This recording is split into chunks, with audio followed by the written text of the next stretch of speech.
Es uno de los domingos más importantes porque recordamos ese acontecimiento sobrenatural, ese acontecimiento profético que fue cumplido en la resurrección de Jesucristo.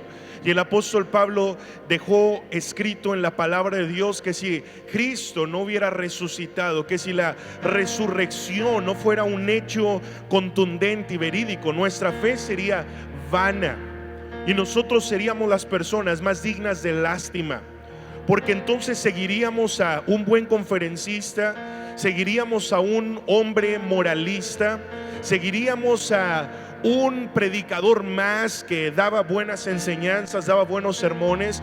Pero la verdad es que nuestro Cristo, Jesucristo, es mucho más que un moralista, es mucho más que un conferencista, es mucho más que un predicador.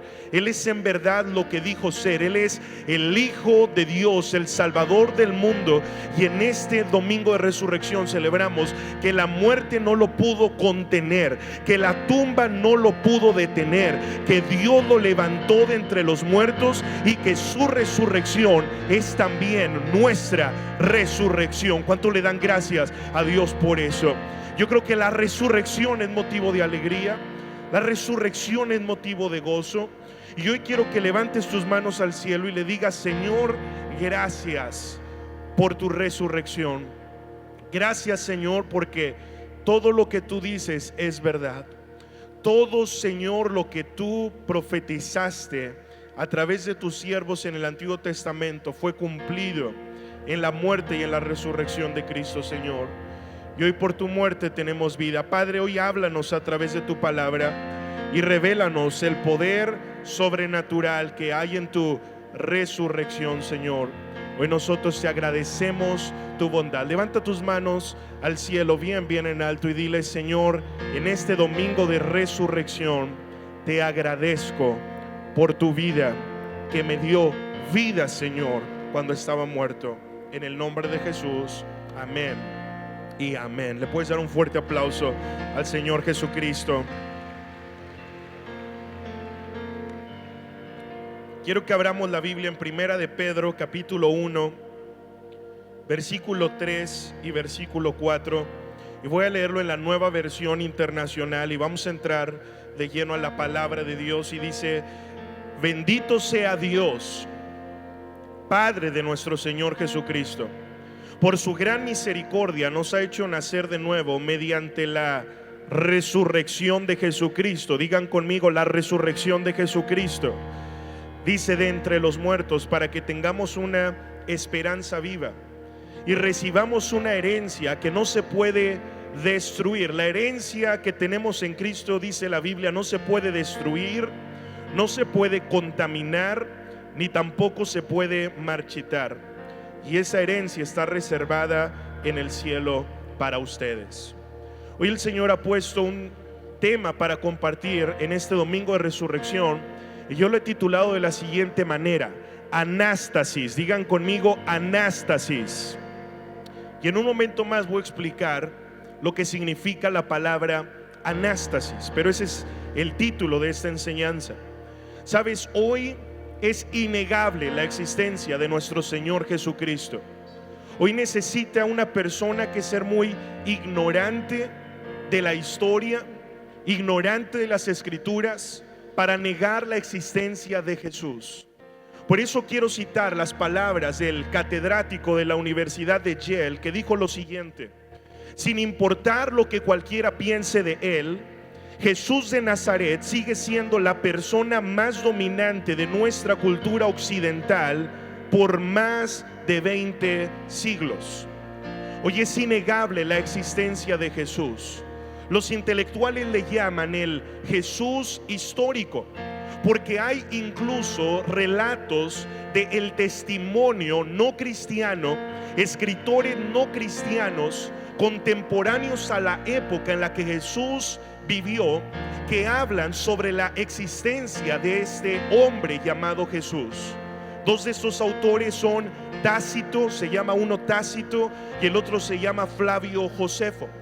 Y estos autores no cristianos dan testimonio de que Jesús en verdad existió, que Jesús vino a la tierra, que Él caminó sobre esta tierra. Y él se convirtió con su venida en el hombre más influyente de la historia de la humanidad. Y ha conservado su influencia, como lo dice este catedrático, por los últimos 20 siglos, y parece que no va a parar y que la cosa no va a cambiar. Así que yo me formulo algunas preguntas. ¿Puede un simple hombre lograr tanta influencia solamente con buenos discursos? ¿O habrá algo más? ¿Cómo es que este hombre llamado Jesús ha logrado esta influencia a lo largo de 2000 años? Porque por lo regular los expertos en sociología dicen que los movimientos sociales tienen un periodo de vida de por lo menos o de máximo, 100 años. Y el movimiento de Cristo, la influencia de Cristo ha traspasado mucho más de 100 años, 2000 años y contando. ¿Cómo puede un hombre mantener tanta influencia durante 2000 años? ¿Cómo puede su nacimiento partir la historia en un antes y en un después, que aún el más ateo tiene que decir antes de Cristo y después de Cristo? Pues la Biblia declara que nuestro mensaje, que el mensaje del reino no es cuestión de palabras, sino de poder. Así que el Cristo en el que tú y yo creemos, el Cristo que tú y yo predicamos, no fue un simple hombre, no fue un conferencista más. Él es el Hijo de Dios, el Salvador del mundo, nuestro Salvador. ¿Cuánto le dan gracias a Dios por eso? Él no es un hombre cualquiera, Él es el Hijo de Dios. Él era todo hombre, pero era también todo Dios. Y Él en 7 ocasiones dijo: yo soy la vid verdadera.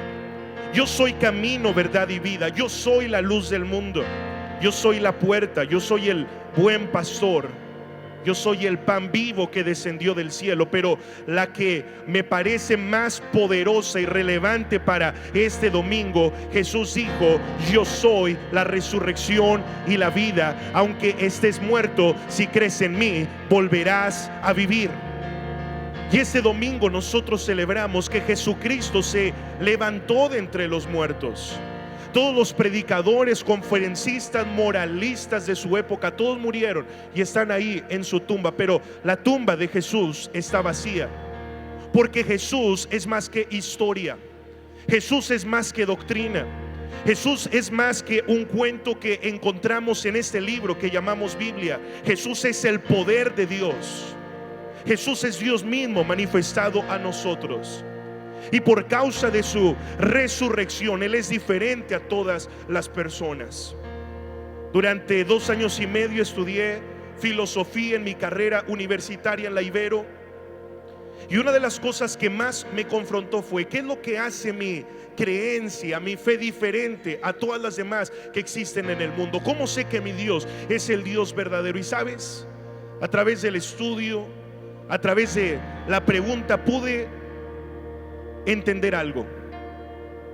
Lo que nos hace diferentes como cristianos y lo que hace a la fe cristiana única es la resurrección. Digan conmigo: resurrección.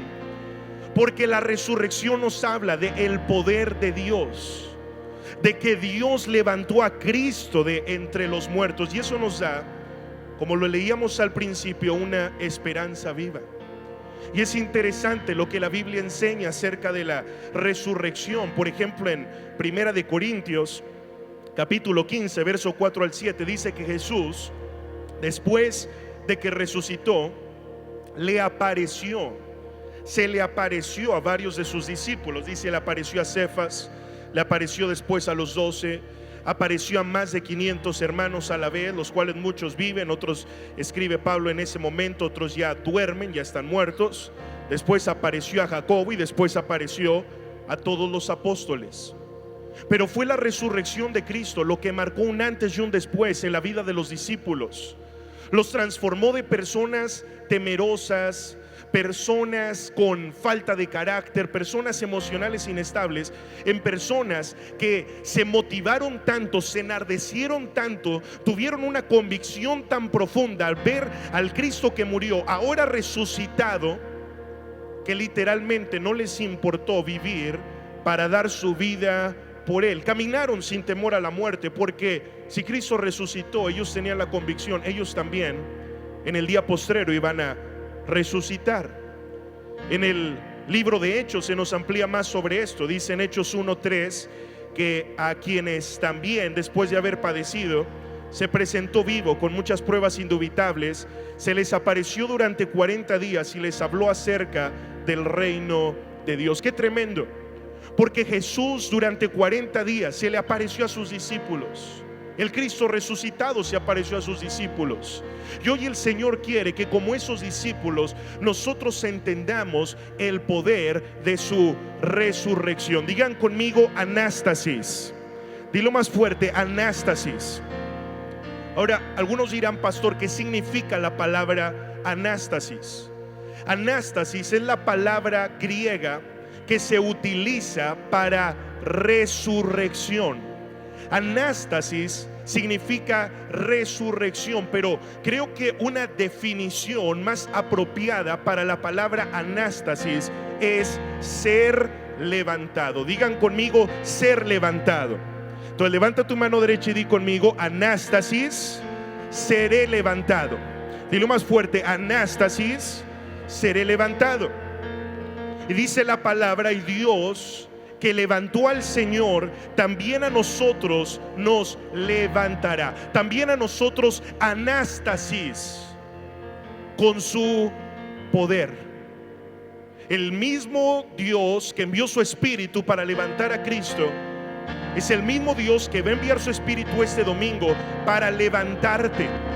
Hoy he venido a anunciarte que quizá estás en un bache en tu vida, que quizá estás en un pozo de desesperación, que quizás sientes que no ves la salida, pero hoy el Señor dice sobre tu vida, sobre tu situación, sobre tu matrimonio, sobre tu familia: hijo, hija, anástasis, como levanté a Cristo, te levantaré también a ti. ¿Cuánto le dan gracias a Dios por eso?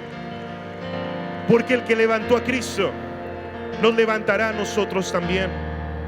Y hoy quiero hablarte de 4 lugares de los que Dios nos quiere levantar. 4 lugares donde Dios quiere declarar en este domingo: anástasis, sé levantado. Y el primer lugar del que Dios nos quiere levantar es del dolor. Dile al que está a tu lado: Dios te quiere levantar del dolor. Imagínate la experiencia de los discípulos y de aquellas mujeres que caminaron con Jesús cuando su maestro, su amigo, su Dios murió en una cruz.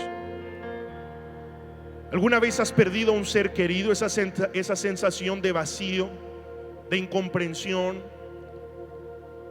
esa lucha en tu mente.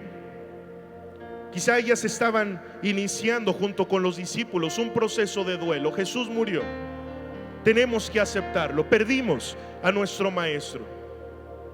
Y ellas se dispusieron y tomaron algunos aceites aromáticos, como era la costumbre de aquel tiempo, para visitar la tumba y dar las últimas reverencias al cadáver de su ser querido, al cadáver de esa persona que tanto amaban.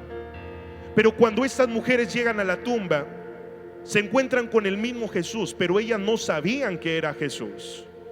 Y dice en Juan 20, verso 15 al 16, que Jesús le dijo a esta mujer: mujer, ¿por qué lloras? ¿A quién buscas? Y sabes, la misma pregunta que el Cristo resucitado le hizo a esta mujer es la misma pregunta que Él nos hace en esta mañana: ¿por qué lloras? Y quizá tú responderás: Señor, por mi familia que está dividida. ¿Por qué lloras? Señor, porque por más que trabajo y me esfuerzo, no puedo salir del otro lado en mis finanzas. Siento que todas las puertas se me cierran y siento que todo se me sale mal. O quizá el Señor, al preguntar ¿por qué lloras?, tú le responderás: Señor, porque el diagnóstico del médico es fatalista y tengo temor de la muerte. ¿Por qué lloras? Es la pregunta que el Señor le hizo a la mujer. Y me impacta porque dice la Escritura, sigue diciendo Mateo 20:15, que ella, pensando que era el hortelano, digan conmigo hortelano, le dijo: Señor, si tú lo has llevado, dime dónde lo has puesto y yo lo llevaré. Y Jesús le dijo: María, volviéndose a ella, y ella respondió: Maestro. O en la palabra original, Raboni o Rabí, maestro. Y ella entendió que era Jesús. ¿Sabes algo? Las primeras impresiones importan mucho. Y me parece interesante que en este relato del Evangelio de Juan, la primera ocasión que Jesús se revela, o la primera manera en la que las mujeres ven a Jesús, es como un hortelano. ¿Qué es un hortelano? El hortelano es el encargado de un jardín. Digan conmigo: hortelano, el encargado de un jardín. Dice que cuando ella lo vio y pensó que era el hortelano, que era el encargado de un jardín. Escucha lo que dice Isaías capítulo 51 verso 3. Leo la traducción al lenguaje actual. Aunque Jerusalén esté en ruinas, yo la consolaré y la convertiré en un hermoso jardín. Y será como el jardín, dice el Señor, que planté en Edén. Y Jerusalén celebrará y cantará canciones de alegría y de acción de gracias. Ahora ponme mucha atención, porque el primer jardín que Dios plantó se llamó Edén. Y Él ahí colocó al hombre para que viviera en bendición, en gracia, en plenitud, que no tuviera falta de ninguna cosa. Pero el primer Adán y Eva, su esposa, por causa del pecado salieron de ese jardín, arruinaron ese jardín. Pero después de su muerte, cuando Jesús resucita, Él se revela a María, o se muestra como un hortelano, el encargado de un jardín. Esto quiere decir que el primer Adán arruinó el jardín que Dios plantó, pero Jesucristo, nuestro segundo Adán, por su muerte y resurrección, convierte nuestro desierto en un jardín. Así que en este domingo quiero decirte de parte de Dios: el Cristo resucitado, por su poder y por su espíritu, transformará tus desiertos en jardines llenos de gracia y llenos de bendición. ¿Cuánto le dan gracias a Dios por eso? Él es el hortelano resucitado, que dice: vas a volver al jardín. Voy a cambiar tus desiertos en jardines. Voy a cambiar tus penas en victorias. Voy a cambiar tus llantos en risas. Voy a cambiar tu queja en alabanza, porque los que sembraron con lágrimas, con alegría van a cosechar. Ese domingo, ese bendito domingo, se secaron las lágrimas de los ojos de las mujeres. Se secaron las lágrimas de los ojos de los discípulos. Y en cambio, risa, alabanza y gratitud llenó sus labios. En este domingo quiero decirte: Dios va a secar tus lágrimas. Dios te va a levantar de tu dolor. Yo no sé qué es lo que has perdido, pero hoy el Señor dice sobre ti: hijo, hija, anástasis, te levanto por encima del dolor y vas a ver mi gloria. ¿Cuántos dicen amén? ¿Cuántos dicen amén a esa palabra en este domingo? Y ahora, como María, podemos llevar las buenas noticias. ¿Alguna vez se han preguntado por qué Jesús le encargó a las mujeres y no a los hombres que corrieran el run run de que había resucitado? Saquen sus propias conclusiones. Pero le dijo a las mujeres: díganles a todos que ya resucité. No, si le hubiera dicho a los hombres, hubiera corrido un poquito más lento, ¿no?, la noticia. Pero le dijo a las mujeres, y eso se esparció hasta nuestros días. La resurrección nos recuerda que las mujeres tienen un lugar en la casa de Dios, en el altar de Dios, en el ministerio, y que las mujeres van a ser usadas por Dios con poder para llenar todo México con el evangelio. ¿Cuántos dicen amén? Amén. Un aplauso a Dios por las mujeres.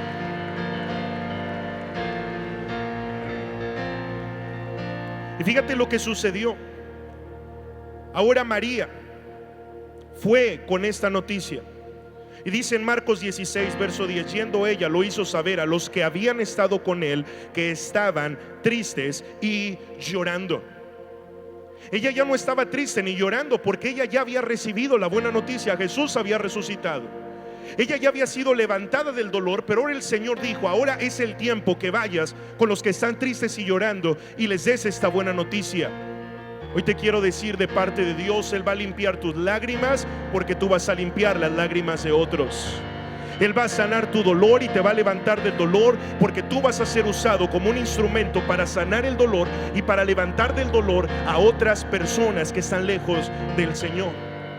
Y se cumplirá lo que dice la palabra: y enjugará Dios toda lágrima de los ojos de ellos. Y ya no habrá muerte, ya no habrá llanto, ni clamor, ni dolor, porque las primeras cosas pasaron. Hoy te anuncio: las primeras cosas pasaron. Anástasis, nos levantaremos del dolor. Dile al que está a tu lado: nos levantaremos del dolor. Dile: te levantarás del dolor para la gloria de Dios. Y si lo crees, dale un fuerte aplauso al Señor Jesucristo.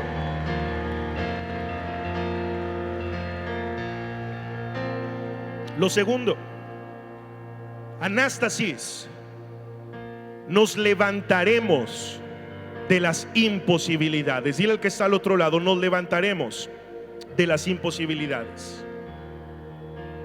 Hoy te pregunto: ¿cuál es tu excusa? ¿Cuál es tu imposibilidad?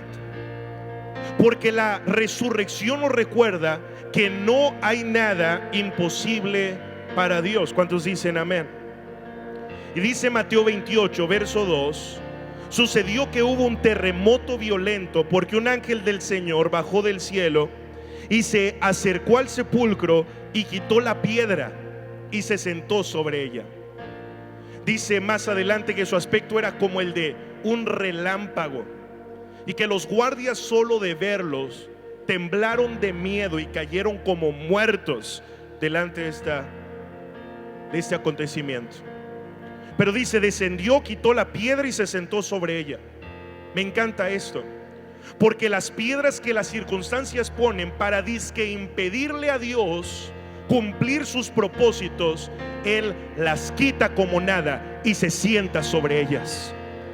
Y en domingo de resurrección recordamos que nuestro Dios es tan poderoso que se sienta sobre los problemas, se sienta sobre la enfermedad, se sienta sobre las imposibilidades y las quita de en medio. Él se sienta sobre todo aquello y está sobre todo aquello que tú llamas hoy imposibilidad, porque Él está por encima, dice Efesios 4:10, por encima de todos los cielos. Pues el que descendió es el mismo que también subió por encima de todos los cielos para llenarlo todo. Digan conmigo: por encima. Dilo más fuerte: por encima. Dice: por encima de todos los cielos. Cuando Él resucitó, subió el primer cielo, el plano terrenal y humano. Subió el segundo cielo, donde opera Satanás y sus demonios, y llegó por encima del tercer cielo, sentado a la diestra del trono de Dios. ¿Será tu imposibilidad más grande y más fuerte que el Cristo que resucitó? ¿Crees que a Dios le sorprende tu problema? ¿Crees que para Dios es difícil obrar en medio de tu situación? No. En un soplo, en un momento, en un instante, Dios va a disipar todos tus enemigos. Porque lo dice la palabra en Salmo 143, verso 12: por tu misericordia disiparás a mis enemigos y destruirás a todos los adversarios de mi alma, porque yo soy tu siervo. Todo lugar donde estaba Jesús había ángeles. Cuando nació hubo ángeles. Cuando se bautizó, en cada momento especial de la vida de Jesús, donde está Jesús hay ángeles. Los ángeles son seres enviados por Dios para ayudarnos. Los ángeles son seres enviados por Dios. Enseña la Biblia, no la metafísica ni nada de eso. La Biblia enseña que los ángeles son seres enviados por Dios para nuestra ayuda. Y un ángel fue enviado por Dios para quitar la piedra y se sentó sobre ella, diciendo: sobre esta piedra está la autoridad de Dios.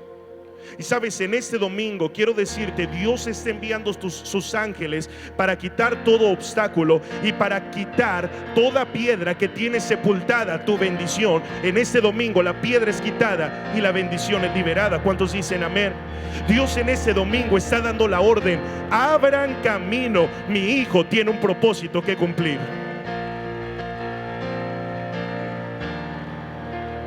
Sobre tu imposibilidad el Señor dice: anástasis, levántate, ve por encima de esa imposibilidad, porque lo que es imposible para ti es posible para Dios. Levanta tus dos manos en alto y di conmigo: lo que es imposible para los hombres es posible para Dios. Y si lo crees, dale un fuerte aplauso al Señor Jesucristo.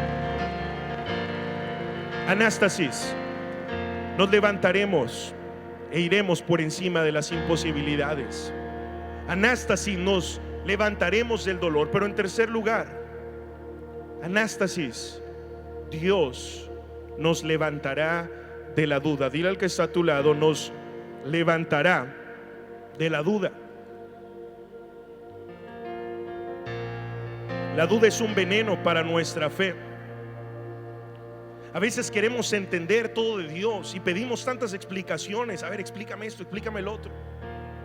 Y hay muchas cosas que ni entendemos, pero las creemos.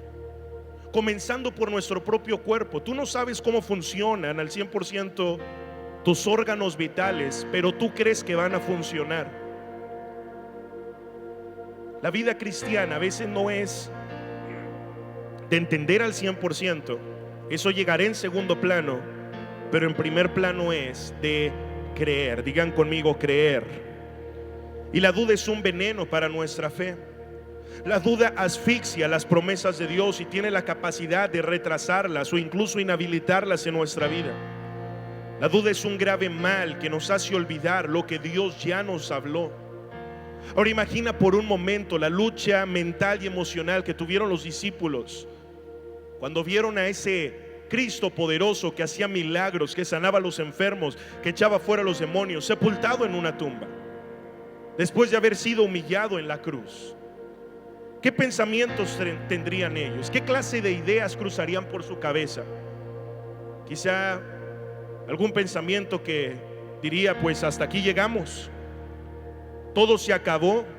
Bueno, fue una bonita experiencia, lo bailado quién no lo quita, ¿no? O quizá tendrían un pensamiento más pecaminoso como: este tal Jesús nos engañó, nos vio la cara, ya está muerto. ¿Qué clase de sentimientos tendrían? Quizá de frustración, de temor o incluso de incertidumbre.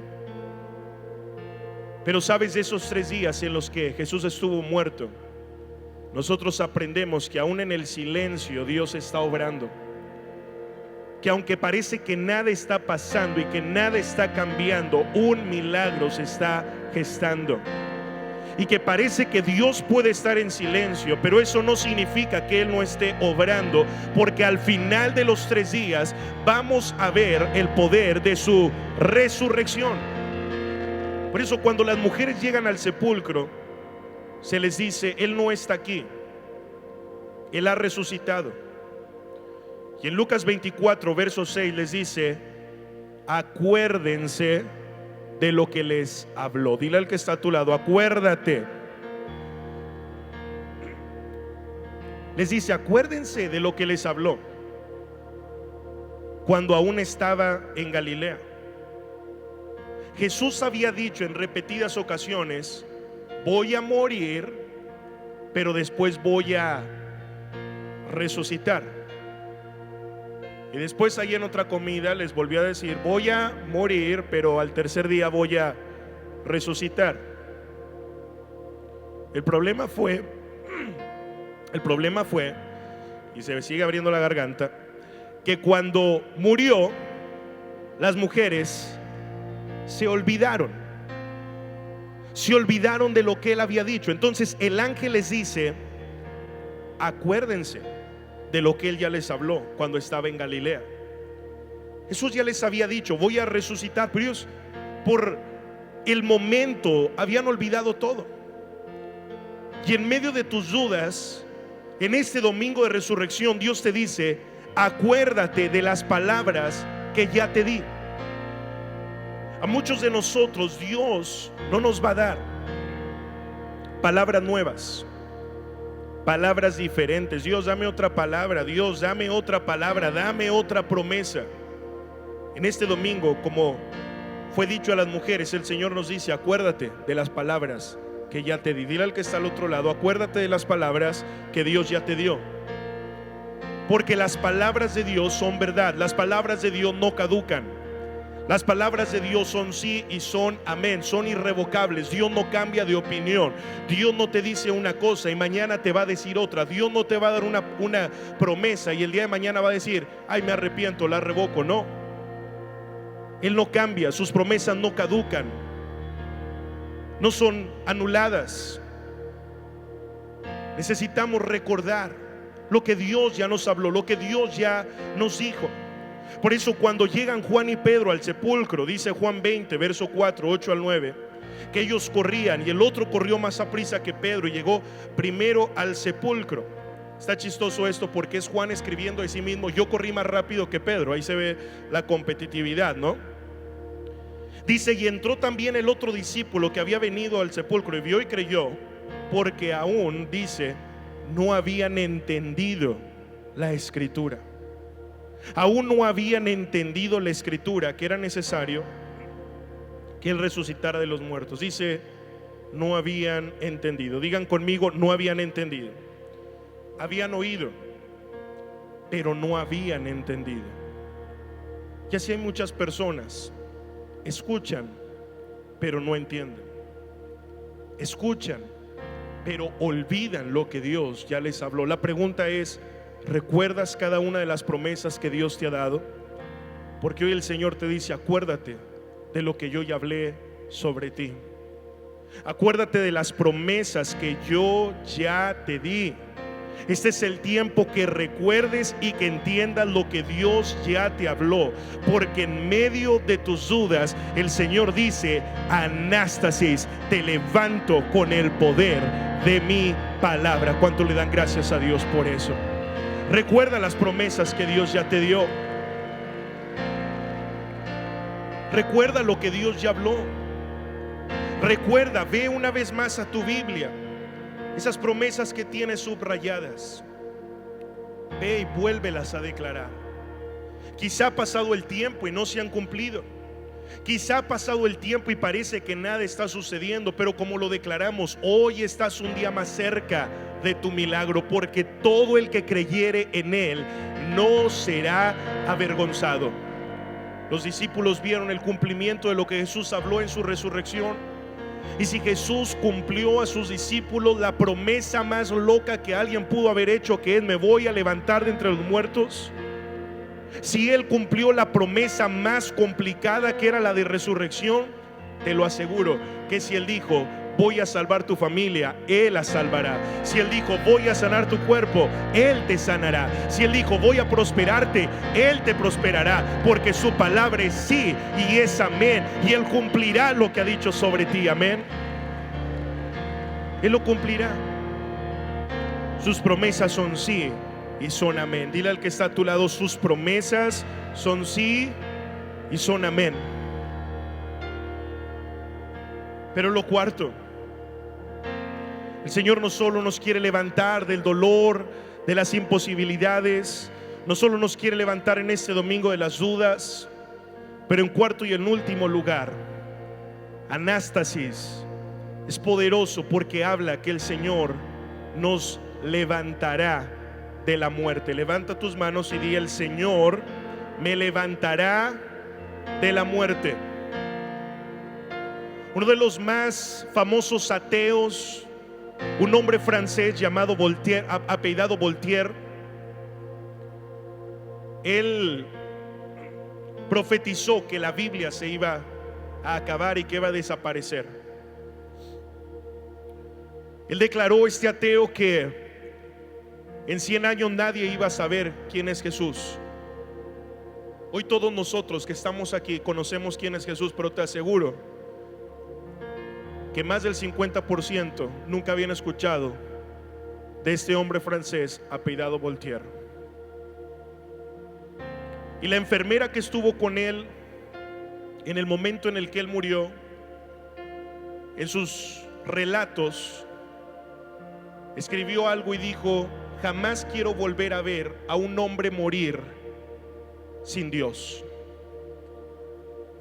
Jamás quiero volver a ver a un hombre morir sin Dios. Eso escribió la enfermera que atendió a este hombre, porque dicen que en el final de su vida le pedía perdón a la silla, le pedía perdón a la cama, gritaba, estaba vuelto loco, sin paz en el corazón. Una de las grandes fortalezas o seguridades o libertades que tenemos como cristianos es que somos libres del temor a la muerte, porque ya la muerte no tiene más poder sobre nosotros, porque al morir dice la Biblia que Cristo descendió al Hades. Hades, que significa lugar de los muertos, y tomó las llaves. Este es un símbolo de decir, tomó la autoridad por encima del Hades y por encima de la muerte. Y les dijo: por mi muerte y por mi resurrección yo tengo poder sobre la muerte y tengo poder sobre el Hades. Así que los cristianos somos libres del temor a la muerte. Juan capítulo 20, verso 17. Cuando Jesús resucita y está ahí con la mujer, le dice: no me toques, porque no he subido a mi Padre, mas ve a mis hermanos. ¿Cómo le dice? ¿Ve a quién? A mis hermanos. A sus discípulos Jesús les había llamado siervos. También, como lo dije hace un momento, les había llamado discípulos. Pero esta es la primera ocasión que les llama mis hermanos. ¿Por qué? Porque en la resurrección nosotros vemos el principio o la ley de la siembra y la cosecha. ¿Y qué es lo que dicta la ley de la siembra y la cosecha? Todo lo que tú siembras se multiplica por la misma especie o por la misma naturaleza. El Padre Celestial sembró a su unigénito, a su único Hijo. Y cuando Jesús resucita dice: ahora ve a mis hermanos y diles: subo a mi Padre, a vuestro Padre, a mi Dios, a vuestro Dios. Escucha esto: Jesús murió como el unigénito Hijo de Dios, pero resucitó como el primogénito de muchos hermanos. ¿Qué es lo que eso significa para nosotros?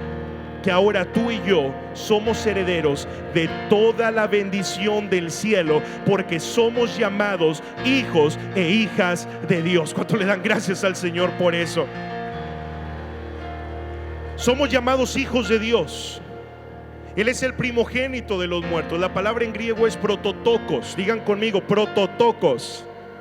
Esa es la palabra griega para primogénito de los muertos. Cristo, primicia de los que durmieron, es hecho. Primera de Corintios 15, 20. Ahora tú y yo somos hijos herederos de nuestro Padre Celestial, y Jesús nos llama mis hermanos. ¿Qué significa esto? Que lo que el Padre Celestial hizo por Jesús, lo hará también por nosotros. Levanta tu mano derecha y di conmigo: lo que el Padre hizo por Jesús, lo hará también por mí. ¿Y qué fue todo lo que el Padre hizo por Jesús? Bueno, un montón de cosas. Lo respaldó, lo ayudó, envió sus ángeles, etcétera, etcétera, etcétera. Pero lo más poderoso, el Padre lo levantó de entre los muertos. El Padre lo resucitó al tercer día. Y si el Padre resucitó a Cristo de entre los muertos y lo levantó de entre los muertos, Él también nos resucitará y nos levantará a nosotros. Dice Colosenses Segunda de Corintios capítulo 4 verso 14. Sabemos que Dios hizo resucitar a Jesús y estamos seguros, digan conmigo, estamos seguros de que también a nosotros nos hará resucitar. A ustedes y a mí nos llevará ante su presencia. Un accidente puede acabar con tu vida. Un infarto puede acabar con tu vida en un instante. Yo lo he visto con mis propios ojos. Un muy querido amigo pastor murió en la plataforma de un infarto fulminante. El cáncer puede acabar con tu vida. Un problema puede acabar con tu vida. Pero de entre los muertos, el Señor en el día postrero nos resucitará, porque de la muerte nos volveremos a levantar. Así que dile al que está a tu lado: tú vas a resucitar. Ay, alguna mujer dirá: ay, pastor, ¿es en serio este hombre? Si apenas dijimos hasta que la muerte nos separe. Bueno, en la resurrección dice que ya nadie se casará ni se dará en casamiento porque seremos como los ángeles. Así que al entender que resucitaremos, que si creemos que Jesús murió y resucitó, así Dios también traerá con Jesús a los que durmieron en Él. Ya no hay temor a la enfermedad, ya no hay temor al cáncer, ya no hay temor a la diabetes. No significa vivir con imprudencia, pero ya no hay temor. Ya no hay temor a la muerte, porque Jesucristo nos resucitará. Y sabes algo, todos aquellos que partieron y en vida se entregaron al Señor Jesucristo serán levantados, y volveremos a ver a esos familiares que murieron en Cristo, y nos gozaremos eternamente en la presencia de Dios. Porque el que cree en mí, dijo Jesús, yo le resucitaré en el día postrero. Así que viene el día en que, como dice Tesalonicenses, se sonará la trompeta y los muertos en Cristo resucitarán, y los que queden o los que quedemos seremos arrebatados y viviremos para siempre con el Señor. Iglesia, hoy celebramos que la muerte perdió su poder. Hoy celebramos que el Hades perdió su poder, que el diablo quedó avergonzado, porque Cristo se levantó. El Padre lo levantó, y por su Espíritu que mora en nosotros, Él declara anástasis: nos levantaremos de la muerte y viviremos para siempre con el Señor. ¿Cuántos dicen amén? Anástasis, nos levantaremos de la muerte. Oh, la peor desgracia en esta vida no es caer enfermo en un hospital. La peor desgracia en esta vida no es tener escasez financiera. La peor desgracia en esta vida no es no tener un carro o no salir de vacaciones en Semana Santa. La peor desgracia en esta vida es no tener a Cristo. El que no tiene a Cristo, ese sí que es digno de lástima. El que no tiene a Cristo, ese sí es digno de conmiseración. La peor desgracia ni siquiera es morir joven. La peor desgracia es morir sin Cristo. Más desgraciado es el que muere a los 90 años sin Cristo que el que muere a los 20 con Jesús en el corazón. Jesús se fue de esta tierra a los 33 años, y hay muchos de aquí que ya tienen más de 33. Yo el próximo año ya llego al tercer piso. Este mes apenas cumplo 29. 19 de abril se aceptan regalos. Broma. Pero la peor desgracia no es esa, no es morir joven, no es morir viejo, es morir en un accidente. Uy, pobrecito, no. Sí, pobrecito si no murió con Cristo. Porque no lo digo yo, lo dice la Biblia: el que muere sin Cristo será juzgado, irá por toda la eternidad al lago que arde con fuego y azufre. Bueno, eso lo dice la Biblia. Pero bienaventurados los que estamos en esa reunión, porque tenemos a Cristo, que es nuestro Salvador. No tenemos temor a la muerte. La muerte no es más que una transición. La muerte es un cambio de domicilio, un pie en la tierra, un pie en la eternidad. Pero dice, está establecido para los hombres que mueran una sola vez y después el juicio. Es esta vida nuestra única oportunidad de hacer a Cristo nuestro Señor y nuestro Salvador. Escuché a una persona que dijo: pero más adelante me voy a arrepentir, más adelante me voy a entregar. Ahorita yo quiero andar en la fiesta, ahorita yo quiero andar en la pachanga. A veces no hay un mañana, a veces solamente tenemos hoy. Y hoy es el día para entregarnos al Señor. Hoy es el día para rendirle nuestras vidas. Hoy es el día para hacerlo nuestro Señor y Salvador, porque la palabra declara: este es el día de la salvación. Y este es un día de salvación para nuestras vidas, pues el Señor dice: anástasis, te levantaré con mi poder. ¿Cuánto le dan gracias al Señor por eso?